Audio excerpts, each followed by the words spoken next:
Welcome to another Wicked Web Wednesdays with me, Chris Davidson, brought to you by Speaker Business Builder. Wicked Web Wednesdays is dedicated to helping members of the CATS community, consultants, authors, trainers and speakers, helping them make better use of the web.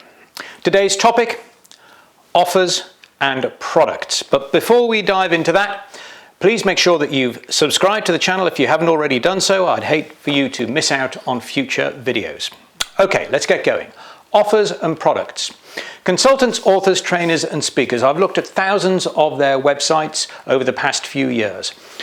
Broadly speaking, authors and trainers have quite a good grasp of this area. Consultants and speakers, less so. Why is that? Offers and products get a little bit confusing, I think, for consultants and speakers because they tend to talk about offer a lot. This is my offer, this is what I do, etc. And they tend to shy away from talking about products, unnecessarily so, I think. The difference between them is as follows. An offer is a concept, whereas a product is reality. Let's dig into that a little bit further. Some of you will know that my father was a surgeon, and when he was lecturing to young medical students, one of his little tricks was to hold up his hand and ask the students what this was. So it's not a trick question, he would say, looking around the lecture theatre. What is this? And of course, some student at some point in time would say, it's a hand, doctor. No, it isn't.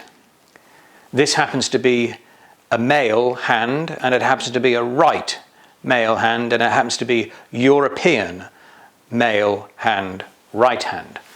This is a left hand.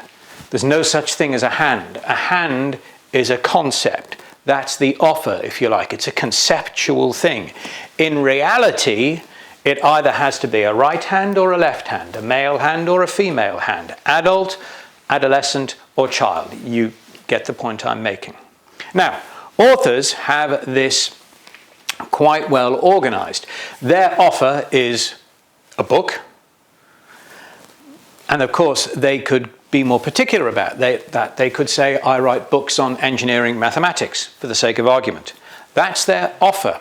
But they might write several different books about engineering mathematics. For example, still in my library, I still have this, Advanced Engineering Mathematics by Erwin K. Grazig. It's 1,000 pages, near enough, 900 and something. It weighs a kilo, that's over 2 pounds.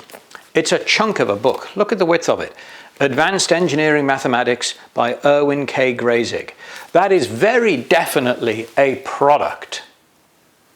Erwin K. Grazig's books, for example, I don't know if this is the case, but we'll just use him as an example. He might have said, I write books about engineering mathematics. And apart from Advanced Engineering Mathematics by Erwin K. Grazig, he might have written another one called, for the sake of argument, Foundation Engineering Mathematics. For example, I don't know whether he did or not, but we'll just use that as an example. That's two products on the one offer. As I say, authors and trainers have this fairly well understood, but for some reason, consultants and speakers seem to be a little bit unsure about this. Now, why does that matter? It matters because I've come across particularly speakers recently with everything that's going on in 2020. You don't need me to tell you what that has all been about, in which that they are somehow nervous that they're changing what they think is their offer. They're changing their offer. And they get nervous about that, wondering how the market is going to react. When in reality, if you look at it in just a little bit more detail, all they're doing is creating another product. That's all. From Erwin Grazig's perspective, he's just writing another book. Their offer is remaining the same. They don't really have anything to worry about. And so really what they ought to be doing is just cracking on and seeing what happens. Test something in the marketplace. If it works, gee, you've got another product, get out there and do something with it.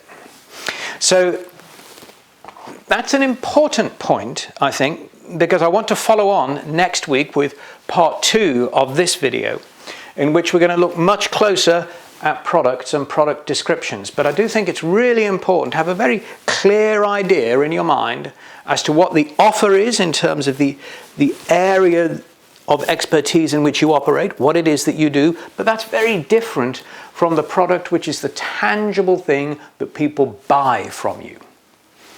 This is, over here, the concept isn't tangible. The product is very, very tangible. I'm Chris Davidson. This has been Wicked Web Wednesdays, and next week we're looking at product descriptions. And until then, goodbye.